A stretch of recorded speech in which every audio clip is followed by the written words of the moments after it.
Hindi po namin layunin na pag-awayin ng mga tao. Sa mga sandaling hindi mapipigilan ang silakbo ng damdamin, humihingi po kami ng pag-unawa at pasensya. Hangad lang po namin magserbisyo at tuldukan ang mga suliranin ng pangkaraniwang Pilipino. Maraming salamat po.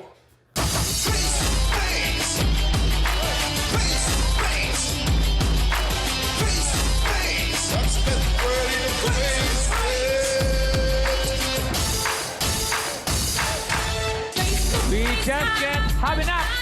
Ito ang sigaw ng lahat. Kaya heto na naman tayo, magbibigay solusyon sa problema nyo.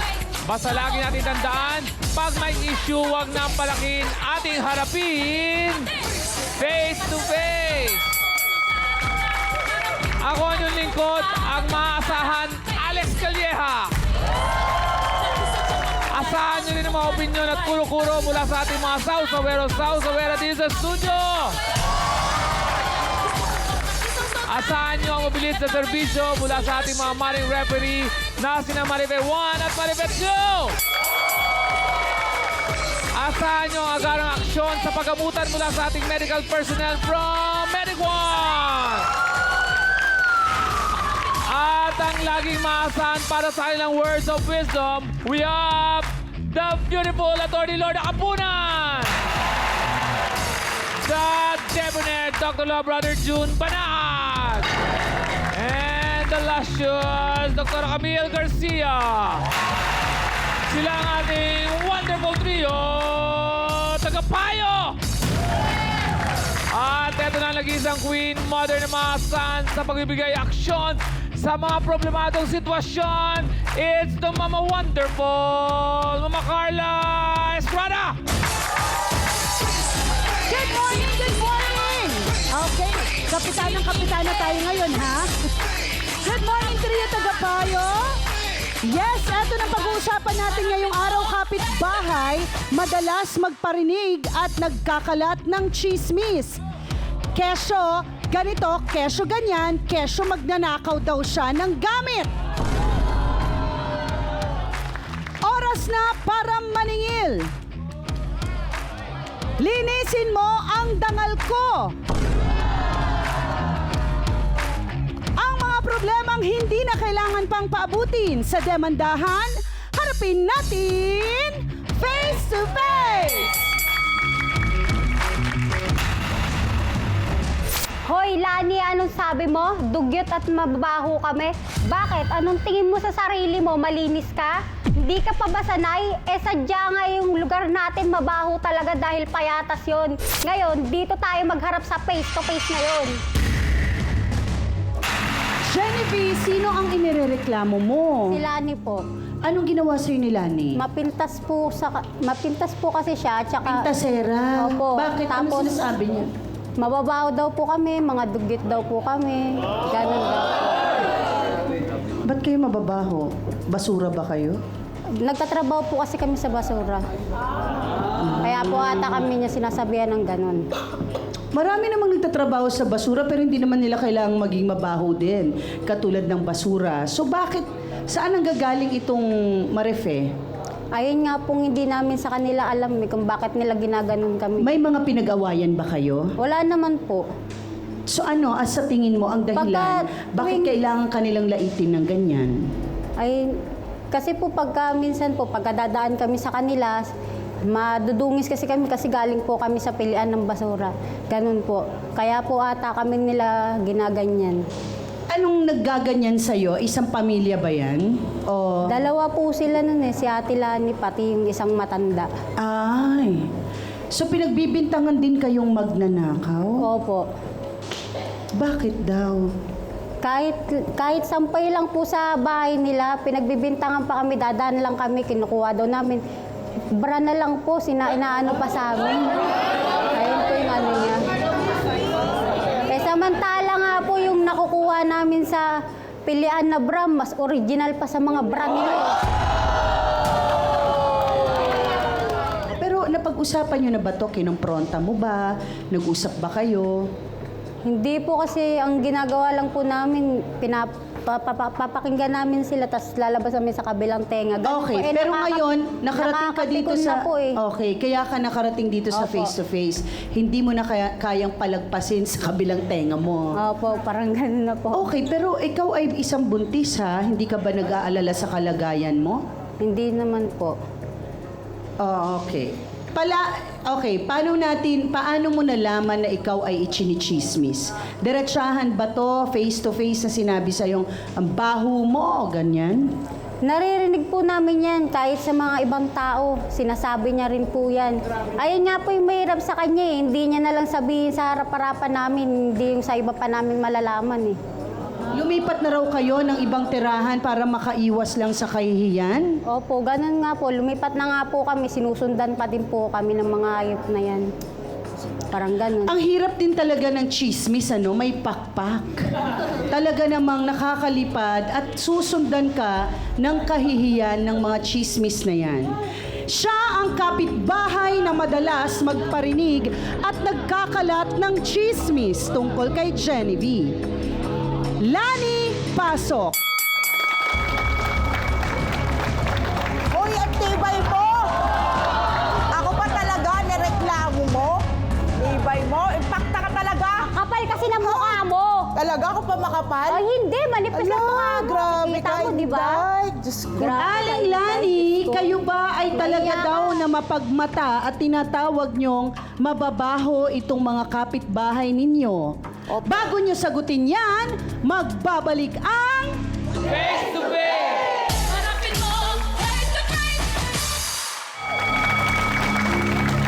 Ate Lani, ano yung sinasabi mo na opo? Kasi nahagip ko yung pag-opo mo eh. Eh kasi po, dadaan sila doon. Eh malinis naman po yung daanan namin. Eh sila naman po magdadala po ng mga kalat. Ito pa talaga nila iiwan sa may tapat namin. Ang kapal ng mukha mo. Hindi kami nag-iiwan Genevieve, ng totoo ba na iniiwan mo yung kalat Hindi doon? po, ma'am. Eh, sino Naniwala kaya? ka dyan. Ichismosa yan. Wow! Talaga lang Sarili niyang dumi ata. Nilalagay niya doon. Para Talaga, i-chismis niya ha? kami ng ganun. Okay, Baka sarili niyang mayroon dumi. pa kayong ginagawa, Ate Lani? Ano hong trabaho ninyo? Kasambahay po. Pero alam nyo na sila ay nangangalakal o sa basurahan namamasura ba? Kalakal ang Ma'am, tawag dati doon. rin naman po silang ganun eh. Okay. Hindi naman ako kasing dugyot mo, no? Kasi kami, nagpipili talaga kami. Hindi Nabubuhay mo nga kami yung sa mga anak ko, basura. dugyot! Man, dugyot ka. Doon ka pa lang ba, Diyos ko, tapos buntis ka pa, tapos ganyan. Eh, ikaw, ang tanda-tanda mo na ganyan ka pa. Ay, ginawa. Mahilig ka pumasok sa mga bata. Ano ang nangyayari, Ate Lani, at tilang bagang ikaw ay galit na galit kay na Genevieve bukod sa pagiging sinasabi mong dugyot sila at mababaho? Totoo naman po yun kasi one time po, napadaan po ako. Hindi ko naman po sinasadya na dadaan po ako doon sa bahay nila. Eh, akala ko po. Eh, tama-tama po, nagbibidyo-video po ako. Napadaan po ako, nagbidyo po ako. Eh, nahagip ko po yung daanan. Grabe po talaga sa kadugyutan. Nagip mo yung May video ako. ka ba? Ha? Ka ba? Wey! Yung gilid ng bahay namin, sapa, di ba? Alam mo yan? O, Sa pa kanila mga doon, dumi-dumi. Gogoy. Okay. Baka mo din kayo nadedengge So, doon. sa taga, Hindi, kasi gaano na sanay po na kayo kami, katagal mahirap nakatira kami. dun sa lugar ninyo? Gaano na kayo katagal? 30 years na po. 30 years, Aling Lani, at ikaw ay talagang aksidenteng napadaan pa talaga sa bahay nila? O sinadya mong Hindi dumaan? sadya yan. Napasadya lang. Napasadya o po. sinadya? Kasi- Sinadya! Kasi may dadaanan po. Maniningil po kasi ako Napasadya ng lang. lending. Mag-ano ka? Maniningil po kami ng lending. Okay, so napadaan kayo roon. Hindi ko naman po alam na may membro kami doon na doon po siya lumipat. Ang Okay. membro nasa taas. Pero kasi para ang kung magkakataon tas videohan nyo, eh talagang parang meron kayong gusto talagang hindi ko alam ha, kung parang talagang meron kayong galit na hindi ko maintindihan kung bakit kailangan pa kayo ay mag-video Hindi pa, naman po mag-effort sinasadya ng yun ganyan. Hindi sinasadya ang pag-video, ipinindot mo Hawak-hawak yun. ko po kasi yung cellphone. Nagbibideo nga po ako. Ano yung naglalakad yung camera? Okay.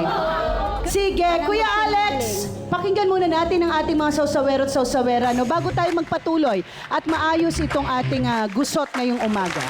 Maraming salamat, Mama Carla. Ayan, ito na. Ilabas na ang mga cellphone para sagutin natin ang ating first question sa ating Mentimeter. Kung chinichismis ka ng kapitbahay mo, ano ang pinakamaganda mong gawin? A. Dead man na. Huwag patulan. Nakakapangit. B. Edi, ichichismis ko din siya. Ganti-ganti lang. Or C. Prayers. Susuklian ko siya ng prayers. Yan na, boto na! Mga sausawera at sausawera. Kung chinichismis ka, Mama Carla, ano raw pinakamagandang gawin?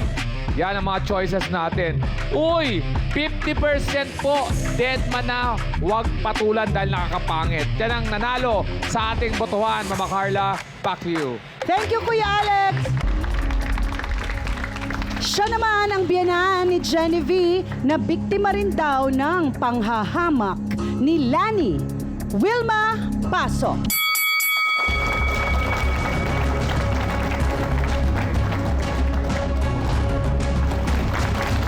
Ano po naman ginagawa mo sa loob ng bahay namin? Bakit pinasok mo yung bahay namin at Ala. nag-video-videoan mo pa? Hindi ako pumasok. Pumasok sa loob ng bahay. Hindi ko po, hindi ko nagpaspasin. Malalaman natin ang buong kwento sa pagbabalik ng...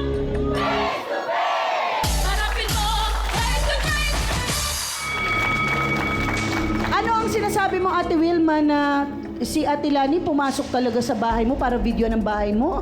Eh kung hindi naman po talaga niya intensyon yun, eh bakit naman po kasi sinabi niya makalat ang bahay namin kung napadaan lang po siya sa bahay. Siyempre, hindi tayo skinita, di ba? Ganyan lang. Oh. Ay hindi, tinilip mo talaga. Hindi taga Siyempre, katwiran kasi niyo. bukas yung pinto nyo. Eh, siyempre, pagdaan ko, aha, ito pala yung bahay rin taktang luma na to. Sigurado ka? O talaga Walang sinasadya bahay, mo no? lang talaga na manilit ng bahay na may bahay. Kahit siguro ipis, di I-chismis sa tatagal. mga kapitbahay. Kahit ipis, labok, di tatagal.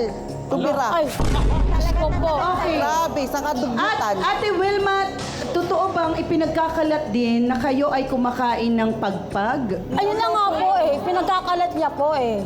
Hindi naman masama na kung hindi ka rin naman nakakatulong at bumibili ng pagkain nila, ba't ka pakialamera, 'di ba?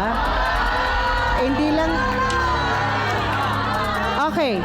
Hindi ito para kay Ate Lani. Kasi yan naman ang sinasabi ni na Genevieve. Bakit mo raw pinakikialaman, Ate Lani, ang buhay nila, hindi ka naman nakakatulong? Mamang concern ko lang po kasi may mga bata silang maliliit. Kung papakainin mo sila ng Payatas Express, baka naman sumakit, mag-intour sila, magsukat tayo sila, di ba? Okay, Ate Lani, kung concerned ka, bakit mo sila tinatawag ng bababaho at mga dugyot? At chinichismis sa iba. Bakit? Pag nakita niyo po talaga sila, wala naman po talaga silang ligo-ligo. Naliligo kami, wala lang kaming tubig. Hindi, O, di ba? Hindi ganon. Paano tayo, Genevieve, linawin mo paano maligo ng walang tubig? Nagigib lang Sabon-sabon lang. Wala kayong sariling Wala po, nagigib lang po gripo. Nag-iigib kayo. Akala ko nakakaligo Bubuhat naman. namin. Bago tayo magpatuloy, pakinggan muna natin ang isa sa ating trio tagapayo. Attorney Lorna Kapunan, ano ang pananagutan sa batas ng panlalait at pambibintang? Ang ginagawa nila ni yung tinatawag na mababaho, dugyot, parang tawag dyan name calling tsaka shaming. At ang batas na binaviolate na yan, bullying. Di ba? Parang binubuli nyo. Lalo na, sabi nga ni Genevieve, binidyo nyo po yung bahay. Alam nyo yung bahay na yan, meron tayo sa batas, sa constitution natin, the sanctity of the house. Miski na gaano kaliit yung bahay na yan, dapat irespeto natin. Privacy yan, the right to privacy. At saka yung binivideo mo, talagang laban sa batas yan. Ha? At saka bakit mo binivideo? Ano ang good intention mo? Kung nagkakalat sila, kung sila ay may linalabag na batas, wala naman eh. Ang pangongolekta ng basura, marangal na trabaho yan. Ha? At hindi naman sila namamalimos. Binibenta siguro nila yun ang source ng kanilang yung pagkain, etc. etc. No? Galangin natin sila. Huwag natin silang tawagan na dugyot, name calling yun. Kasi ang nagtatawag ng dugyot, yun ang talagang dugyot. Maraming salamat, Attorney Lorna Kapunan. Siya ang tiyahin ni Lani na isa rin daw sa nanlalait kina Wilma at Genevieve. Floor, pasok.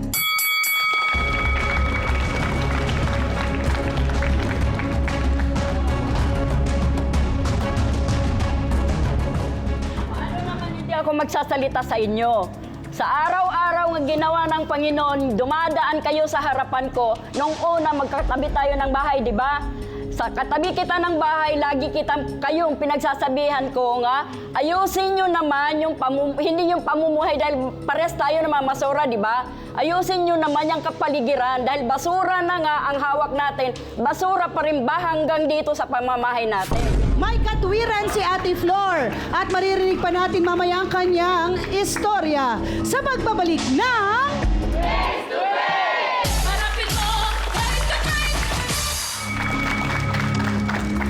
Ate Flor, maganda ang bungad ninyo ha. Kayo talaga ay prepared na sabihin na basta ayaw lang ninyo na kayo ay paratangang manlalait, 'di ba? Pero ang gusto lang ninyo naman ay maganda yon kung sa pamamasura ang hanap buhay, sana pagdating sa bahay, kalinisan naman ang nakikita, ano? Okay, pero paano po kayo umabot sa sinasabihan kayong nanlalait? Isa ba kayo sa tumatawag sa kanila na mga dugyot? Uy, sabi niya. Totoo po yun, ma'am. Inaamin ko pong nagsalita po ako sa kanila ng ganon kasi sa araw-araw nga pinagsasabihan ko sila. Kasi ma'am, parehas po kami, ang kinabubuhay namin basura. Pero pagdating ng bahay, dahil may mga anak ako, may mga apo ako, iniiba ko ang strategy ko sa buhay. Kung ano kami doon sa basurahan, pagdating naman sa bahay, iniiba ko po talaga yung situation. Ngayon, kaya ko sila napagsasabihan dahil pagdungaw ko ng ganyan, ma'am, kasi magkatabi po kami, nakikita ko yung mga pinagkainan, dinidilaan ng mga aso, tapos andyan yung mga pusa, tapos yung mga plato kung saan ikinalat ng mga anak. O kaya ng mga kapatid, nandoon lang siya. Sinungalingan mo. So bali sinasabihan ko madalas,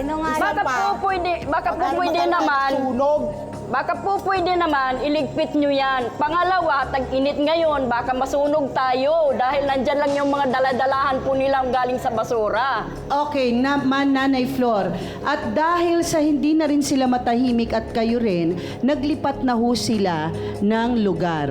Pero naririnig pa rin daw po nila ang inyong paninira sa mga kapitbahay.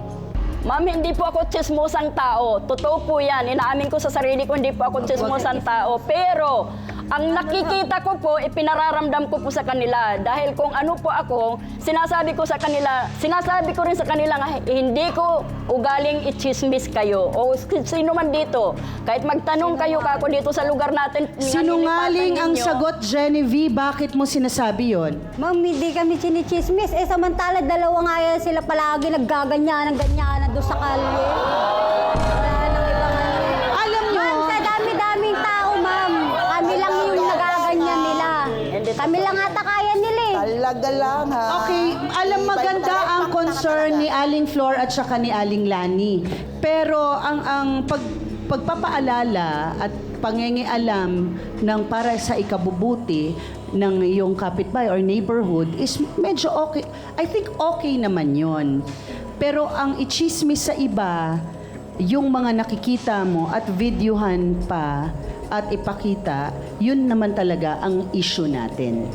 Isa pa po, ma'am, ang gusto ko pong mangyari, wala po sila. Minsan po kasi hindi po ako namamasura. Tinitingnan ko yung mga bata, hindi ko po minsan natitiis. Talagang pinapaliguan ko yung mga anak nila. Ikinagagalit pa nila. Bakit daw namin pinakikialaman pa yung mga anak nila? Walang nalay yung mga anak mo. Alat-alat sa kalsada. Nililigawan mo yung bata. Yung kalat nila, dudumi doon, dudumi dito. Ang tatandaan nyo na, mga sinungaling pa kayo. Wow! Hindi naman po kasi lumalapit yung mga bata sa kanila eh. Bakit? Alam po kasi ng mga bata na ganyan yung ugali niyan. Alam ko kasi ng mga bata na masasama talaga ugali ng mga matanda na yan. Lapit yan. Ang sasabihin mo, pinapaliwanag sinungalingan. Yung bagay talaga kayo magsama, Talaga sinungaling. lang. Eh bakit? Bakit kayo magsama? Para sa kayo. Bagay. Para kayo impacta. Tilang nyo nga yung kalsada nyo. Gano'n na nga, di nyo pa malinis. Wawalisan nyo lang, di pa mawalisan. Uy, dapat winalisan mo doon kasi mahilig kang At pena. susunod. At susunod. Wawalisan nyo. Doon, para wala kang Kasi problema. nakakaya naman, dumaan yung mga taga-ipis Kaya nga doon. nakakaya Pakilam mo. nga, Kung di ba? hindi kayo Dapat nagdedate winalisan dito. mo. Okay, teka Yung lang. pagka-kismis ko, may papakinabangan ka. Ha? Dahil may virus. O papakinabangan di ba, ako? di mo ba nabalitaan sa TV yun? Eh, ito yung virus sa buhay namin. Teka lang, bago tayo mahawa ng mga virus na yan, ha? Teka lang. Okay, aayusin natin ito. Kuya Alex, magpa-final question ka daw muna sa iyong sausawero at sausawera. Yan, maraming salamat Mama Carla. Nagkabatuan na ng virus. Mga sausawero at sausawera, ilabas ang cellphone para sagutin ang ating final question. Subukan nating intindihin ang mga marites ng bayan. Bakit nga ba ang hirap tigilan ng pagchichismis? A.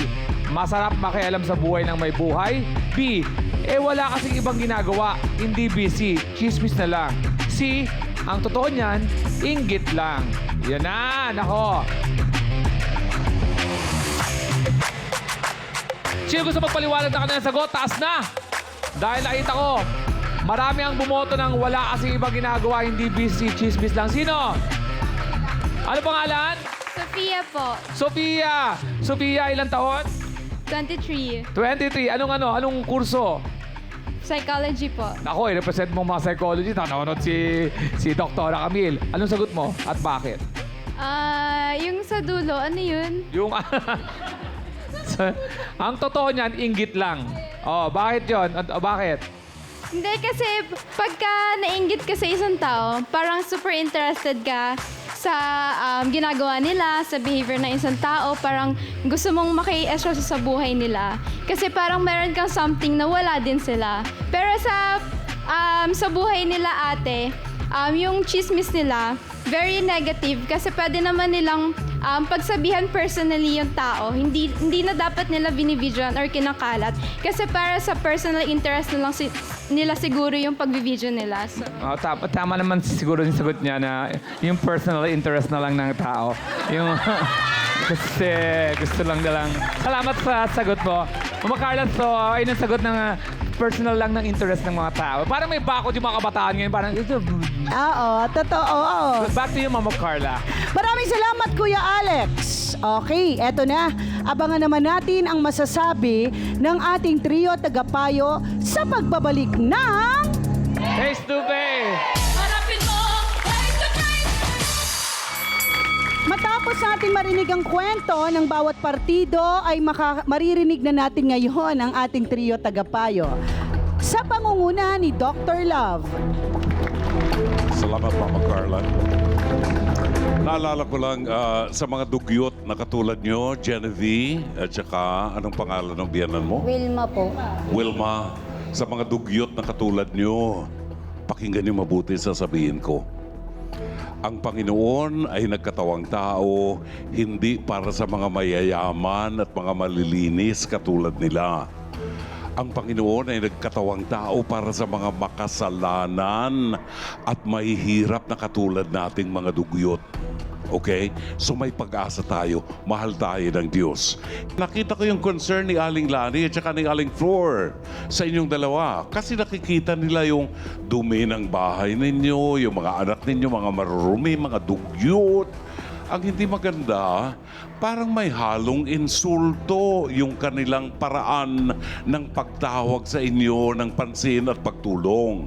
Iyon, Aling Lani, ang nakakasama ng kalooban na parang may galit kang nakatanim. Obviously, may nakatanim na galit ka either dito sa dalawang ito na gusto mong sabihan sila ng maganda sana pero dahilan dun sa galit mo, naiinsulto na sila.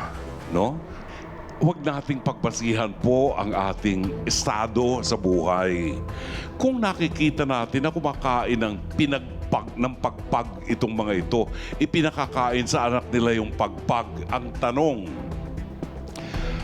kaysa magbigay ka ng komento, ano ang naitulong mo? Nagbigay ka ba ng bagong lutong ulam para kainin itong mga dugyot na ito? Kung wala kang nagagawang ganon at puro puna ang nagagawa mo, you are not helping them. So, ito siguro dapat nating i-address. Walang masamang tao. Lahat tayo mabubuti, lahat tayo ginawa ng Diyos. May pag-ibig tayo sa isa't isa. Baka lamang nalilibang tayo. Baka lamang natatangay tayo ng akala natin mayaman na tayo o nakakaangat tayo sa ibang tao.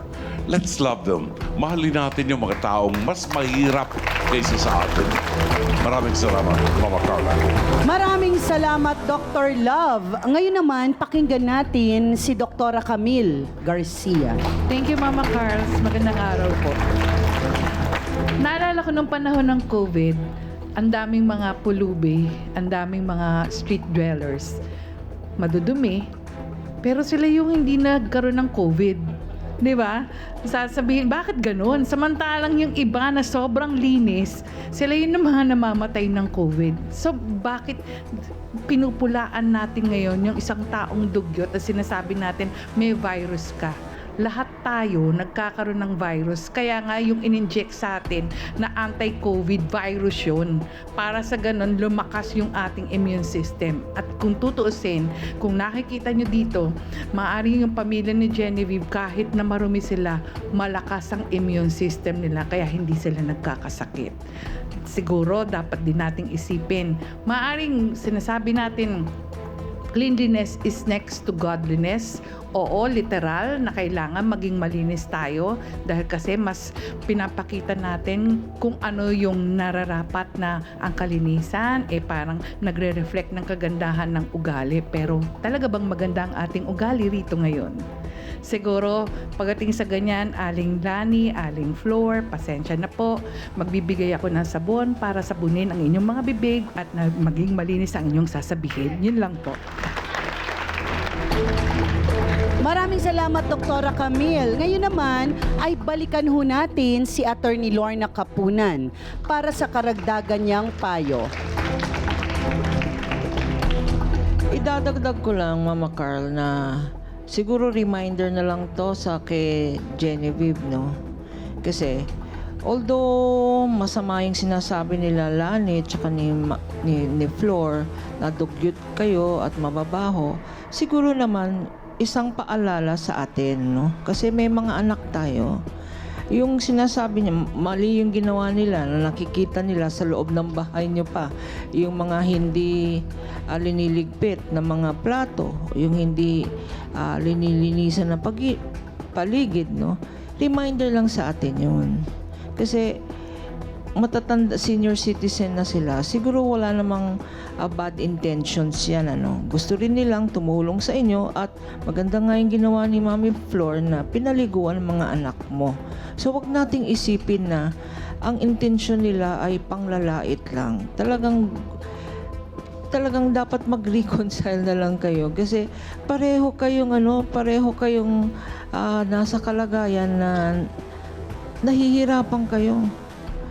Na panawagan rin to sa gobyerno natin, ano, bakit merong tayong mga kasamahan dito na kailangan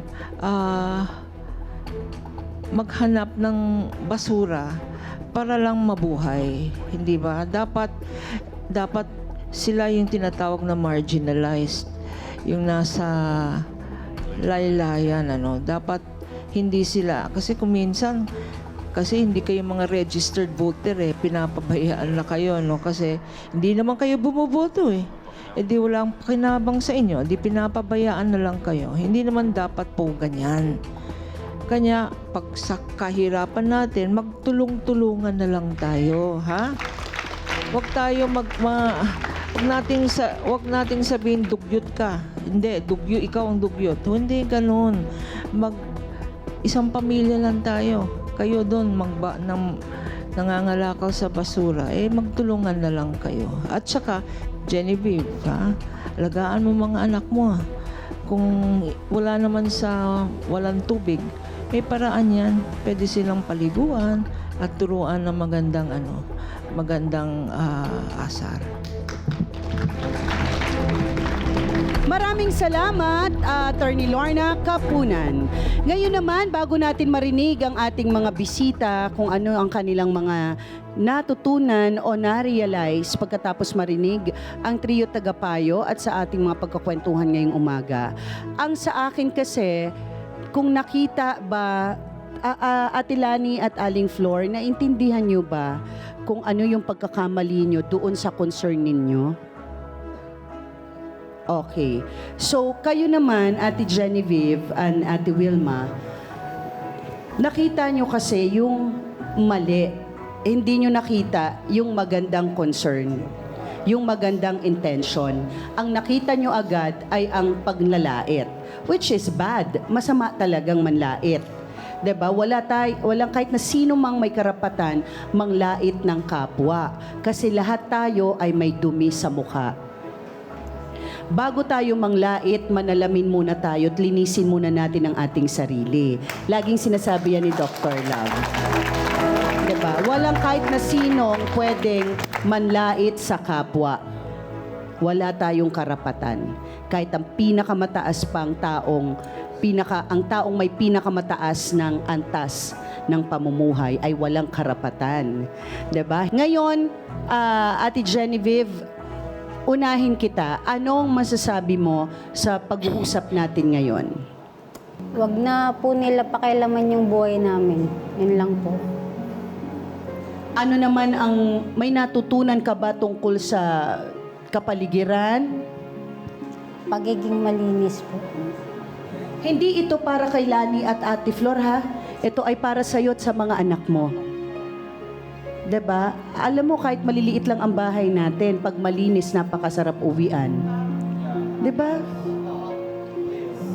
Ang ganda kasi din ang sinabi ni Ate Flor, galing tayo sa pangangalakal, basuran na ng trabaho. Pagdating sa bahay, yun ay parang langit natin, no? Malinis, yung mga anak natin, 'di ba? Anong gusto mong sabihin? Ang gusto ko lang po sabihin sa dalawa, wag na po sana silang makikialam sa buhay namin kasi malayo na po kami. Di na dapat sila nakikialam sa amin. Kung ano man yung nakikita dapat nila, nakita lang. Hindi na yung chichismis pa sa iba. Pero may natutunan naman kayo sa kalinisan. Meron po. At yan ba ay gagawin ninyo? Opo. Huwag kayong mahiya na umamin na oo, talagang may mali. Maraming salamat, Genevieve and Ate Wilma. Si Manang Flor muna, kausapin natin. Ano kung gusto ninyong sabihin? Ang sa akin lang naman po, ma'am, gusto ko lang po talagang maging maayos po yung kapaligiran namin. Puro pareho kasi magkatabi nga kami dati. Yun ang nirereklamo po sa kanila noon. Para kung ano man pong nakikita ko sa mga apo ko saka sa pamamahay ko, hindi ko naman sinabing tapatan nila or ano kung ano. Gusto ko lang po nga makita nga maayos naman po yung mga bata kasi concerned din ako sa mga anak nila. Tapos nangihingi ako sa inyong dalawa ng pasensya kung nakasakit man ako sa inyo. Kung ano man ang nasabi ko sa inyo, pasensya na kayo. Hayaan mo. Tama po yung sinabi po nila, sa halip nga ganun, magbigayan na lang tayo pag nagkita-kita tayo.